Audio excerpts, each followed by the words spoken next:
Bagaimana? Anggota SPAI saat ini 4.000. 4.000 orang? Ya, menyebar di seluruh Indonesia? Indonesia. Berapa kota itu, Bu? Kita ada sekitar 12 kota. Oke. Ya. Kami tidak memaksakan kawan-kawan yang mau ikut bergabung, kami turun jalan, kami persilahkan. Kalau mereka tidak ikut bergabung juga tidak apa-apa. Karena namanya hak kan. Jadi kami tidak memaksakan. Karena memang kami menilai saat ini nasib kami khususnya roda 2 itu sangat terpuruk. Dengan potongan yang memang tinggi. SPAI itu anggotanya berapa tadi, Bu? 4.000 ya? 4.000 itu berapa kira-kira roda 4?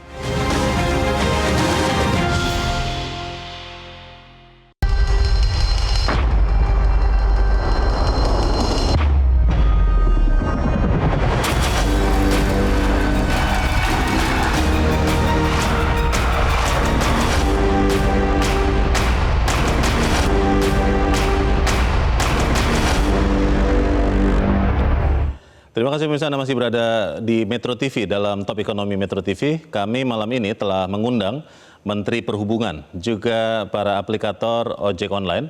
Namun baik Kementerian Perhubungan maupun aplikator tidak bisa hadir. Namun di studio telah hadir beberapa orang narasumber. Yang pertama adalah Ketua Umum Oraski, Organisasi Angkutan Sewa Khusus Indonesia, Fahmi Maharaja. Mas Fahmi, selamat malam. Selamat malam. Betul ya, Ketua Umum Oraski ya? Betul. Betul. Lalu juga telah hadir bersama kami Ketua Umum Forum Komunikasi Driver Ojol Indonesia atau FKDOI, Rahman Thohir. Pak Rahman, selamat malam. Malam. Juga telah hadir bersama kami Ketua Umum Serikat Pekerja Angkutan Indonesia atau SPAI, Lili Pujiatuti. Bu Lili, selamat malam. Malam. Dan juga telah hadir bersama saya, di sebelah kanan saya adalah Direktur Eksekutif Modantara, yaitu Asosiasi Mobilitas dan Pengantaran Digital Indonesia, Agung Yuda. Mas Agung, selamat malam. Selamat malam. Dan sebentar lagi juga akan bergabung bersama kita di studio Ketua Umum Gabungan Aksi Roda 2 atau Garda, Raden Igun Wicaksono. Saya ingin bertanya dulu ke Pak Fahmi. Pak Fahmi, hari ini ribuan ojek online itu tidak menyalakan aplikasi. Sebagian berdemo. Anda ikut yang berdemo atau tidak, Pak Fahmi? Kalau kami di Oraski itu memutuskan untuk tidak ikut berdemo. Tidak ikut demo? Ya, betul. Jadi hari ini menyalakan aplikasi? Menyalakan aplikasi. Betul. Kenapa, Pak? Karena reasonnya kan kita ini sekarang ekonomi lagi sulit ya. Kita itu memikirkan teman-teman kita yang di bawah itu, kalau dia hari ini nggak demo, anak istrinya itu mau makan apa di rumah? Nggak narik maksudnya? Nggak narik, betul. Kalau nggak narik, matikan aplikasi, atau ikut demo, nggak dapat penghasilan? Betul. Oke. Ini lebih kepada sisi-sisi humanis ya, buat anak istrinya di rumah itu nanti kan pendapatan teman-teman ini kan harian, Mas. Kalau setiap hari dia narik, terus hari ini dia nggak narik. Terus anak istrinya di rumah mau makan apa? Anggota Oraski ada berapa, Pak, kira-kira, Pak? Totalnya kita 6.571. Di berapa kota? 15 kota seluruh Indonesia. Betul. Itu roda 4? Roda 4 ada juga kita roda 2 di Bali. Oh, lebih banyak yang mobil atau motor? Mobil. Kenapa kemudian memilih selain alasan tadi tidak ada penghasilan? Kan sebagian yang memilih demo itu mengatakan tidak adil nih bagi hasilnya. Kalau Oraski merasakan bagi hasilnya sudah adil atau tidak? Gini, adil atau tidak adil itu kan relatif ya, Mas ya. Tergantung dari sisi mana kita menilainya gitu loh. Kalau kami di Oraski melihat bahwa bisnis ini udah sustain selama ini dan bisnis ini tuh sangat dinamis dan selama ini tuh nggak ada sebenarnya aturan yang ngatur bisnis ini secara rigid gitu loh. Mau gimana ada peraturan menteri betul, tapi kan realisasinya di lapangan kan nggak mengatur sanksi segala macam. Jadi Oraski secara singkat merasakan bahwa kondisi sekarang sudah baik. Sudah baik. Bu Lili, hari ini ikut demo? Ya. Berapa banyak, Bu, anggota SPAI, dan apakah semuanya demo, apakah semuanya offbeat atau bagaimana? Anggota SPAI saat ini 4.000. 4.000 orang? Ya, menyebar di seluruh Indonesia? Indonesia. Berapa kota itu, Bu? Kita ada sekitar 12 kota. Oke. Ya. Kami tidak memaksakan kawan-kawan yang mau ikut bergabung kami turun jalan, kami persilahkan. Kalau mereka tidak ikut bergabung juga tidak apa-apa. Karena namanya hak kan. Jadi kami tidak memaksakan. Karena memang kami menilai saat ini nasib kami khususnya roda 2 itu sangat terpuruk. Dengan potongan yang memang tinggi. SPAI itu anggotanya berapa tadi, Bu? 4.000 ya? 4.000 itu berapa kira-kira roda 4, berapa roda 2? Kebanyakan roda 2 ya. Kebanyakan roda 2? Roda 2. Memang motor ya? Ya, kebanyakan. Roda 4 ada tapi tidak begitu, 30%. Berapa aplikasi, Bu, yang dipakai oleh Hampir anggota semua SPAI? aplikasi. Hampir semua aplikasi? Iya. Dan itu merata dirasakan kondisi yang Ibu bilang tadi tidak baik itu dari semua aplikasi atau hanya beberapa aplikasi? Semua aplikasi. Apanya, Bu, yang Ibu ya, rasakan? Karena potongannya masih terlalu tinggi menurut kami ya. Karena 20%, kadang lebih dari 20%. Nah, itu sangat menjadi beban bagi kami. Karena kami harus menanggung semuanya, seperti bensin, kuota, terus juga servis motor. Dan itu kami yang menanggung semuanya. Oke. Nah, untuk itu selain gitu juga masih banyak hal ya yang menurut kami itu terlalu berat buat kami. Contohnya, Bu? Contohnya begini, misalkan kami ngebit, kami dapat penghasilan 18.500. Nah, terus kami menerimanya 5.200, kan itu sangat jomplang. Kedua, ada lagi program hemat, Grab hemat, terus slot Aceng, itu juga sangat merugikan kami gitu. Baik. Saya ingin ke Pak Rahman dulu sebelum nanti saya ke Pak Igun. Pak Rahman, hari ini FKDOI itu anggotanya berapa dan hari ini ikut demo atau tidak? Untuk saat ini di Jakarta kita punya anggota sekitar 700. 700? Ya, 700. Motor atau mobil? Motor, semuanya itu motor. Oke. Dan memang, dan saya juga bergabung di KON ya. Kita berafiliasi dengan KON. KON itu apa ya, Pak? Koalisi Ojol Nasional. Oke. Ya. Dan memang kita sudah sepakat pada hari ini kita tidak ikut ambil bagian dalam aksi tadi. Tidak demo? Tidak demo. Berarti semua sekitar 700 anggota narik semua hari ini? Iya. Kenapa, Pak? Ya karena sama pertimbangan dengan Bang Fahmi dari Oraski, ya kan. Karena kan teman-teman ini tergantung pada mata pancaran sehari-hari ya. Kehidupan sehari-hari, pendapatnya juga per hari, ya kan. Jadi untuk jajan anak, kebutuhan sehari-hari, apalagi yang pakai molis nih. Ya kan mereka harus bayar, motornya harus bayar per hari. Itu apa, sewa? Sewa, ada yang sewa, ada yang milik, tapi tetap mereka harus bayar per hari. Cicilan? Cicilan. Sejumlah 55.000 per hari. Memang banyak molis? Alhamdulillah sudah banyak penggunanya. Gitu. Jadi itu salah satu alasan Soal kita. bagi hasil, Pak Rahman, Anda merasakan memang sudah cukup adil bagi Anda, mitra pengemudi, atau seperti apa? Ya kembali kepada kalau masa adil sifatnya abstrak ya. Adil bagi seseorang belum tentu adil bagi yang lain. Ya kan? Tapi memang potongan 20% ini sejak awal adanya ojek online di Indonesia, kebetulan saya bergabung dengan ojek online sebagai mitra tahun 2015. 10 tahun ya? 10 tahun kurang lebih, dan kita sudah menandatangani kesepakatan pada saat itu. Pada saat itu masih kesepakatan tertulis ya, di atas meterai, ya kan. Dan situ ada klausul memang potongan 20%. Oh, ditulis? Ada. Angkanya 20%? Ada klausulnya, ya kan. Dan itu memang hitung-hitungan saya juga sampai sekarang saya masih ingat, karena waktu itu kan lagi booming-boomingnya ojek online ya. Contoh realnya seperti ini. Saya pernah dapat orderan dari Senen ke Cimanggis, Depok. Itu waktu harga masih cukup lumayan ya. Saya dapat ongkos 100.000. 100.000 dipotong 20%. Sehingga saya nerima 80.000. Customer waktu masih membayar Rp5.000 ke saya.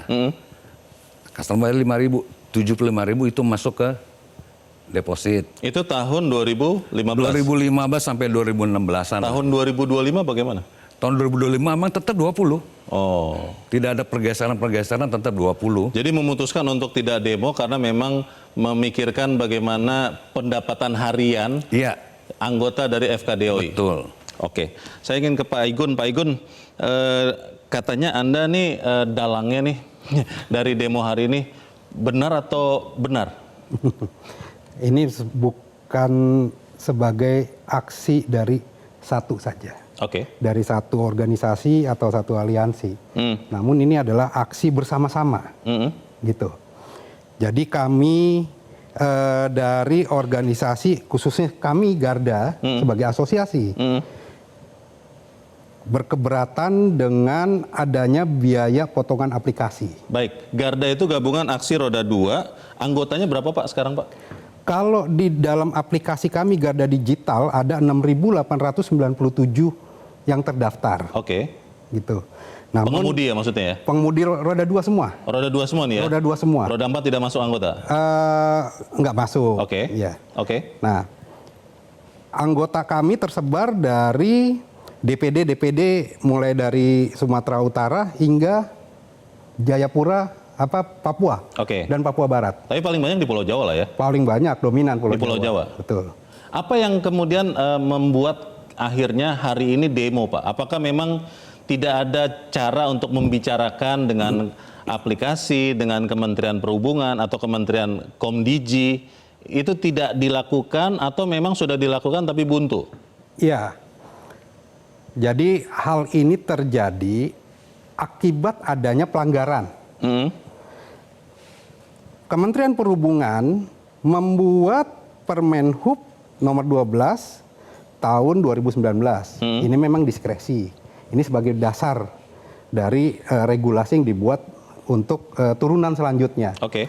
Lalu membentuk Kepmenhub nomor 564 tahun 2022. Di situ mengatur mengenai tarif zonasi dan biaya potongan aplikasi. Biaya potongan aplikasi pada saat itu di 564 20%. Lalu kami meminta agar tolong turunkan lagi Kementerian Perhubungan menurunkan lagi, menerbitkan Kepmenhub 667 tahun 2022. Yeah. Turun di 15%. Oke. Ternyata pihak perusahaan aplikasi ini mungkin melobi kembali Kementerian Perhubungan ingin ada tambahan 5% dengan dalih nanti biaya asuransi segala macam, media segala macam, promosi segala macam. Oke. Dibuatlah revisi kembali di Kepmenhub 1001 2022. Menjadilah 20%. Kami masih permisif. Masih menerima maksudnya? Masih menerima. Oke. Oh ya sudah. Tapi jalankan. Ternyata implementasi di lapangan, rekan-rekan kami ini dipotong melebihi regulasi yang sudah dibuat nih. Dari tahun 2022 hingga detik ini. Dipotong melebihi? Iya. Itu ada datanya ya? Ada datanya. Ada buktinya? Ada buktinya. Print out-nya kami kumpulkan tebal. Sudah disampaikan ke tahun. Kementerian Perhubungan? Tidak hanya Kementerian Perhubungan, kami menyerahkan kepada Komisi 5 DPR RI. Lalu Komisi 5 DPR RI juga menyerahkan kepada langsung Menteri Perhubungan. Oke. Gitu. Kemarin pertemuan Pak Igun ikut? Yang dengan Menteri Perhubungan dengan aplikator kemarin? Enggak ikut. Tidak ikut? Enggak ikut. Karena tidak diajak atau memang memilih tidak ikut? Tidak diajak. Tidak diajak? Dan memang Kementerian Perhubungan ini setiap pertemuan dengan aplikator tidak pernah melibatkan asosiasi atau melibatkan organisasi. Ya, tidak ada pernah tripartit. Oke. Pak Igun, yang berarti poin utama yang membuat Anda demo hari ini adalah pelanggaran batas potongan tadi itu? Ya, jadi ini udah sebagai akumulasi ya. Oke. Akumulasi dari teman-teman kami yang menjerit. Baik. Bahwa jadi 20% yang ditabrak tadi itu yang diminta untuk diturunkan. Akhirnya kami membuka nilai bergaining nih. Jadi berapa, Pak? Selama 3 tahun ini kan mereka perusahaan aplikasi ini mengambil dari rekan-rekan kami melebihi regulasi kan. Berapa persen? Sampai 30%. Sampai 30%? Ya. Selalu 30% atau kadang-kadang saja? Algoritmanya berbeda-beda. Ada yang 30%, dan diambil 35%. Oke. Hampir 50% pun ada. Itu jadi, datanya kami ada. Yang diminta Garda adalah kembali ke 20%? Tidak. Kami akhirnya apa? Setelah kami anggap ini perusahaan aplikasi ini udah mengambil sepihak nih. Oke. Dari rekan-rekan kami. Iya. Jadi yang diminta kami apa, Pak? Minta turunkan jadi 10% aja. Tinggal 10%? Tinggal 10%. Oke. Saya ingin ke Pak Agung. Pak Agung, ini yang dikatakan oleh Pak Igun itu benar atau tidak? Oke, pertama saya tidak bisa bicara atas nama aplikator ya, karena ini kan asosiasi gitu. Jadi dan di dalamnya ada banyak dan dari berbagai Banyak aplikasi ya? Banyak aplikasi gitu. Jadi mungkin ada case-case tertentu, tapi yang jelas ada gini. Ini kan ekosistemnya cukup kompleks dan cukup besar. Jadi tidak hanya terdiri dari aplikator, pengemudi dan konsumen. Tapi ada lagi yang di situ misalnya juga kayak misalnya tenant atau misalnya kalau misalnya pengantaran makanan atau pemesanan makanan ada warung, ada toko, restorannya ya. Ada restorannya, belum lagi nanti ada payment gateway dan segala macam gitu ya. Jadi cukup kompleks lah. Nah, memang idealnya kalau kan tadi Pak Igun kan minta diturunkan ke 10%. Nah, saat ini kan menjadi 10%. Menjadi 10%. Oke. Nah, saat ini kan lebih bervariasi ya. Tiap-tiap aplikator punya ininya masing-masing. Range-nya. Punya range-nya masing-masing gitu. Dan itu memang berbeda-beda karena memang ya termasuk misalnya programnya berbeda, fiturnya berbeda, apanya berbeda, mungkin promo-promonya juga berbeda. Banyak faktor yang ada di belakang itu. Gitu. Jadi kalau dari sudut pandang industri sebetulnya kita melihat bahwa ini kan satu-satunya industri yang diatur untuk ke tarifnya atau sampai berapa banyak ya kasarnya yang diatur boleh ngambil profit berapa persen sih dari itunya. Nah, di industri lain tidak ada. Memang idealnya sih kalau dari sudut pandang industri semua berdasarkan mekanisme pasar. Tapi kan ini tidak memungkinkan karena satu katanya negara mesti hadir kan. Itu dia. Negara mesti hadir. Yang tadi dikatakan Pak Igun bahwa aplikator itu mengambil, memotong lebih dari 20% itu benar atau tidak? Saya kira isunya di sini transparansi lebih ya. Transparansi. Jadi mungkin kan kebanyakan teman-teman, ini saya nggak tahu ya, mungkin saya bisa salah ya, tapi kebanyakan mungkin teman-teman ngecek kayak saya teman-teman pengemudi dapatnya berapa, terus itu tanya sama penumpangnya atau dapat kena charge-nya berapa, kemudian ada perbandingan nominalnya kan, nominal nih, mungkin seperti itu. Padahal kan sebetulnya di situ juga ada misalnya yang di-charge ke konsumen, ada yang di-charge ke toko juga atau ke restoran atau apa. Jadi bisa jadi ketika misalnya kalau kita boleh pakai kasarnya kita pakai gambaran angka lah ya, misalnya ordernya 10.000, tapi di-charge ke konsumen misalnya untuk biaya service ininya aplikasi fee-nya mungkin 2.000, mungkin ke restorannya juga ada lagi 2.000 gitu. Nah, ketika misalnya dilihat dari berarti kan yang di-charge ke konsumen misalnya lebih dari 12.000 misalnya, tapi sementara teman-teman di teman-teman di pengemudi mungkin dapatnya 8.000. Kelihatannya kan lebih dari 20%. Karena menghitung bahwa biaya-biaya handling itu adalah sebenarnya juga hasil yang harus dibagi rata antara aplikator dengan pengemudi. Gimana maksudnya? Kan tadi ada handling kan selain harga barang, selain harga pengiriman kan ada handling fee itu Pak Agung. Itu diasumsikan oleh pengemudi adalah harusnya dibagi hasil juga gitu. Saya nggak tahu persisnya ya kan teman-teman di sini ada ininya ya. Tapi sedikit saja Pak Fahmi. Saya khawatir teman-teman ini cara berhitungnya salah. Karena sebenarnya di peraturan menteri yang terakhir yang 1001 itu udah jelas ditegaskan 15 plus 5%. 15 plus 5%. 15 plus 5%. 15 ini yang murni dipotong dari driver. Yang 5% ini nantinya akan dikembalikan lagi ke driver dalam bentuk program-program, Mas. Programnya apa? Ada insentif driver, ada garansi pendapatan, berbagai macam program itu mesti dibalikin lagi 5%-nya. Nah, di samping itu aplikator itu ada yang namanya platform fee, Mas. Nah, platform fee itu bukan dikutip dari pendapatan driver, tapi platform fee itu dikutip dari customer. Jadi umpamanya tarif ke driver itu 10.000, ditambahin 2.000. 2.000 itu bukan motong dari drivernya, tapi motong langsung dari customernya. Sayangnya ini masuk ke dalam dompet semuanya. Jadi anggapannya driver, wah ini yang dipotong pendapatannya dia. Gitu. Pak Igun, bagaimana menanggapi yang dibilang Pak Fahmi? Jadi dari data bukti yang kami ambil semua dan kami pelajari selama kurang lebih hampir setengah tahun ini yang sudah masuk. Misalkan si driver ini mendapatkan penumpang dengan tarif Rp20.000. Seharusnya pembayaran, ini contoh pembayaran tunai ini, tidak pakai dompet digital. Si penumpang ini kan bayar Rp20.000. Nah, muncul di dalam ininya, dalam Resipnya. tagihan resipnya itu ada seharusnya nih normalnya Rp20.000, 20% kan Rp4.000. Namun ternyata yang keluar itu adalah sampai dengan ada variatif ya, misalkan 30% gitu. 30% berarti Rp6.000 diambil tuh. Dipotong maksudnya? Dipotong maksudnya. Gitu. Atau bahkan ada yang Rp8.000. Jadi angka yang keluar itu udah angka murni nih. Potongan biaya aplikasi. Gitu. Kalau ada biaya di luar aplikasi dibebankan kepada si penumpang Yeah. itu emang muncul di segi penumpang. Gitu. Jadi muncul. potongannya memang lebih besar diambil dari bagian yang harusnya untuk pengemudi. Driver. Pak Fahmi bagaimana? Kalau kita kan bergelut dengan driver itu setiap hari ya Mas ya. Day by day kita ketemu driver, saya kontrol dari Medan sampai Manado. Kalau di situ jelas kok.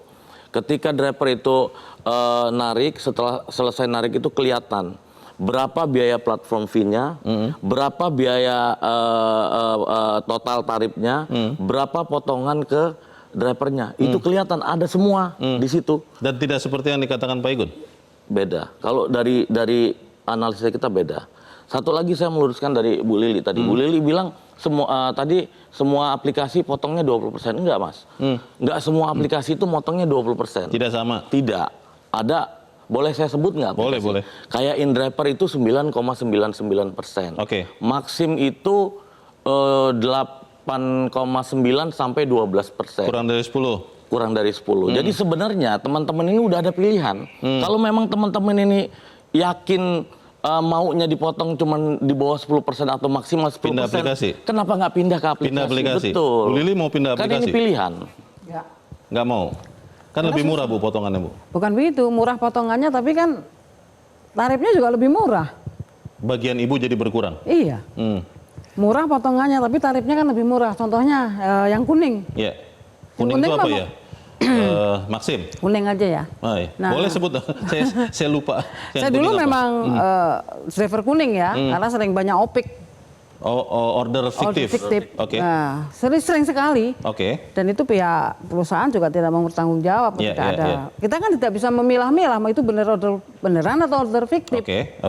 Nah, akhirnya setelah potongannya memang dulu masih saya itu 11% ya. Cuman ya itu tadi tarifnya juga lebih murah, lebih rendah daripada yang lain. Jadi tidak mau ya pindah sebegitu saja karena nanti... Ya, kita akan memikirkan itu. Potongan kita rendah. akan kembali untuk mengecek apakah kemudian benar bahwa bagi hasil di industri transportasi online ini sudah adil atau tidak. Pemirsa tetap bersama kami, Top Ekonomi segera kembali.